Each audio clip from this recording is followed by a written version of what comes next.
So this is every movie I watched in June. First, I watched Crimes of the Future, the new body horror film from the master of body horror and his return to the body horror genre. And yeah, this is a good amount of body horror. I want to start off by saying this is the second film that's ever made me queasy. And besides for that, this essentially explores the life of a performance artist in a dystopian society where humans adapt to the environment by growing new organs. It's very light on conventional plot, but the dystopic, strange feel of this world was really well done. There's a bunch of other social and political stuff below the surface that wasn't fully communicated, but I think the ambiguity there was intentional. But yeah, good to see Cronenberg back to the genre that helped put him on the map. Then I watched After Hours.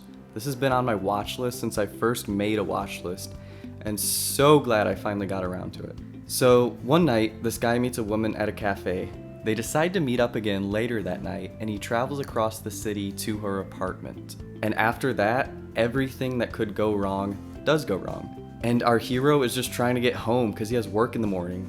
I've heard this represents New York City very well. I'm not from New York and I've actually never been to New York, so can't really comment on the accuracy there, but the setting is so strong it almost becomes an additional character in the story. But overall, this is just a fun trip through one guy's terrible night. Ever been out late and just really want to go to bed, but for some reason can't? That's this movie. Next, I watched Watcher. It's about this woman who moves to Romania because of her husband's job and starts to believe that she is being watched and followed by a neighbor. Those around her don't buy into it, think she's just paranoid, and try to convince her she's okay. And this goes on throughout the film. It does a great job of shifting whose side the audience is on. There's this back and forth of the audience's perception, like, okay, she really is being watched. No, just paranoid, she's fine. Okay, but like, she's being followed. No, it's just a neighbor who happened to be around. And it keeps this tense atmosphere throughout. But in the end, something holds us back a little bit. For how paranoid and tense the buildup was, the payoff is not quite as satisfying. Not sure what it is, but without giving too much away, I don't think the villain's motives or intentions were quite developed enough. And the ending just seemed a little bit forced, not quite matching the tone of the rest of the film. But still one of the better thrillers of the style I've seen. Then I watched Hustle, the new Netflix movie starring Adam Sandler. This is about a disgruntled NBA scout who finds a prospect in Spain and tries to help get him into the league. Personally, I'm a big NBA fan and have always been fascinated with the stats and analytics side as well. At one point, I played one too many games of NBA 2K's The Association and wanted to become a general manager. But all that is just bonus. You don't even have to care about the NBA at all to enjoy this. At points, it's a predictable sports drama, like do you think this underdog prospect will make it to the NBA by the end of the movie? But the story is unique enough and not super cliche in getting to that point that it makes for a pretty entertaining ride. Next, I watched my friend Alex Laba's movie, The Alex Laba Movie. For the last 7 years, Alex has had a YouTube channel where he talks about movies, collects Blu-rays, and vlogs with friends. And this is a nearly 3-hour collection and culmination of all that, which serves as a conclusion to his YouTube channel. It focuses on Alex's journey to find out what makes him happy outside of his YouTube channel, and wraps up the stories of recurring characters from his channel with a number of side plots. It then becomes this meta commentary on creating, growth, and change, the balance and distinction between work and life and work relationships versus friendships. Like there's this recurring topic and conflict between Alex and his friends that Alex is always filming whenever they hang out. It begins to blur the lines between fiction and reality and so closely seems to mirror Alex's real life at times. Like I kept asking him, was that scripted or did it just happen?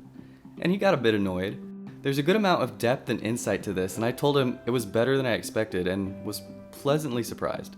It is a bit long, and at times the pacing and mixing took me a little out of it, but I mean, you can't exactly expect Hollywood-level technical stuff from a guy who just did this with essentially no budget and just a group of friends. But yeah, super proud of this guy for completing such an ambitious project.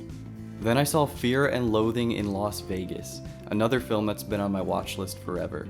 If you've ever wanted to see 2 hours of Johnny Depp and Benicio del Toro traveling to Vegas and using every type of drug, have I got the movie for you. There's almost no plot, just one strange psychedelic road trip. I've always been a fan of Terry Gilliam's directing, and his stylistic, almost over-stylized approach works so well here. I'm not at all familiar with the original novel, so not sure how much of this was Gilliam's doing, but it does a great job of keeping this goofy, yet uncomfortable tone. Gilliam uses a specific type of wide lens for close-ups to make shots like this in a bunch of his movies, but I'm not sure if it's ever worked better than in this one, which just further adds to that hallucinatory feel. Then I watched Reality, a film by Quentin Dupieux.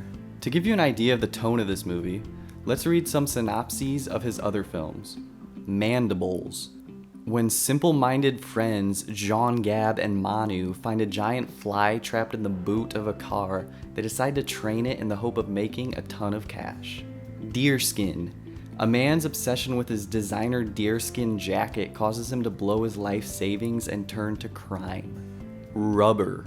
A homicidal car tire, discovering it has destructive psionic powers, sets its sight on a desert town once a mysterious woman becomes its obsession. And now, our film, Reality. A wannabe director is given 48 hours by a producer to find the best groan of pain, worthy of an Oscar, as the only condition to back his film. And yeah, they're even more insane than they sound. Dupieux is a master of absurdism and black comedy, and this film is no different.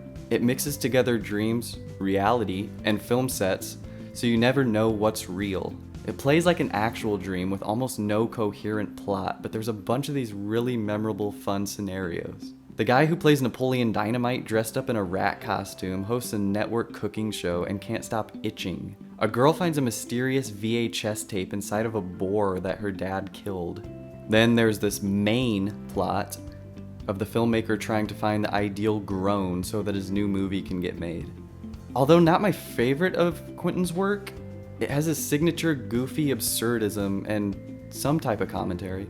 Then I watched Documentaire, a film by Agnes Varda. This is only my second Varda film, and whoa, she is an artist. This is a very simple story about a woman separated from her partner who's trying to raise her son on her own, find housing and work in LA, and just get through the stage of life, waiting for things to get better. It's very artistically heightened and makes the everyday struggles of life almost poetic. And I think I might just have a new favorite subgenre. But I'm excited to check out more of Varda's work, and being the proud owner of the Agnes Varda Criterion Collection box set, I have her entire life's work at my fingertips.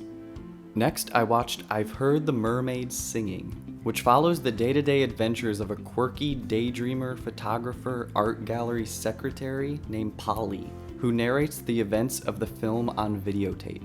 Polly, in her early 30s, gets her first permanent job at an art gallery, and begins to kinda idolize her boss, who Polly calls the curator. This film is much more a character study than a story, and we get to know and learn more about the intricate character of Polly and also the curator throughout the film, and they almost become like foil characters to each other. In addition to the characters, it offers a commentary on the art world and creating for the sake of creating versus creating for validation, fame, or recognition. These interweave throughout, and without giving too much away, we see Polly develop her confidence and own creative voice as the film goes on. Then I watched Chan is Missing. In this, two guys search for their friend Chan Hung, who owes them money. The search isn't really out of worry for their friend, or because they want the money back, but more out of curiosity. It becomes an interesting mystery while also exploring Chinatown in San Francisco. Along the way, they pick up clues and learn who Chan Hung might have been, or might not have been. Throughout the film, the mystery becomes more obscure, and we're left asking questions like, is he actually missing? Does it matter? Is he even real? Who is Chan Hung? But in the end, you get a glimpse into such a unique culture that the actual mystery doesn't even seem to matter anymore. To conclude the month, I saw The Phantom of the Open. This is one of those feel-good, based on a true story sports dramedies. A guy on the verge of losing his job and unsure what to do next randomly decides to pick up golf. He applies for the British Open, and by some mistake, he gets in. It's like the tournament for the world's best golfers, and this guy ends up shooting the worst round of golf in the history of the tournament. This angers the golf elites, and they ban him from any future competition. And I won't give any more away, but he ends up becoming like this everyman hero who chased his dream and went for it. It's a little bit cheesy at times. There's a son character who I think was just added in to hit certain plot points. Like throughout most of the film, the son chooses his business job over family, but in the end chooses family over his business job. And there's some classic comical, this guy bad at sport scenes, but the whole film has this goofy, unique charm and some creative, almost risk-taking edits and camera work, and great performances of likable characters that made it an engaging watch. So that was every movie I watched in June. No least favorite this month, so here's 2 favorites.